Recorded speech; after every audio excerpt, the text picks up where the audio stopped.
Slim ரிவரில் நிகழ்ந்த 4 வாகனங்கள் உட்படுத்திய கோர விபத்தில் ட்ரெய்லர் ஓட்டுநர் உயிரிழந்தார். பேரா தீயணைப்புத் துறையின் உதவி செயல்பாட்டு இயக்குநர் சபரோட்சினோர் அஹ்மத் இதனை உறுதிப்படுத்தினார்.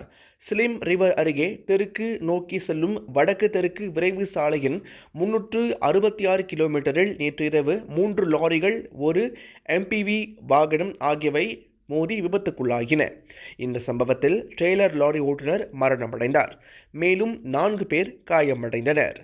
இரவு 10:36 மணிக்கு கிடைத்த தகவலை தொடர்ந்து ஸ்லிம் ரிவர், பீடோர் தீயணைப்பு நிலையங்களில் இருந்து பணியாளர்கள் குழு அந்த இடத்திற்கு அனுப்பப்பட்டனர்.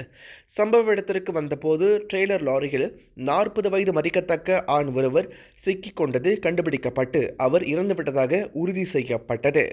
குழாய்களை ஏற்றி சென்ற லாரியின் ஓட்டுநர், பயணி ஆகிய இருவரும் 28 வயதுடையவர்கள். மேலும் மோட்டார் சைக்கிளை ஏற்றி சென்ற 5 டன் லாரியின் ஓட்டுநரான 28 வயதுடையவர் காலில் காயமடைந்ததாகவும் அவர் கூறினார்.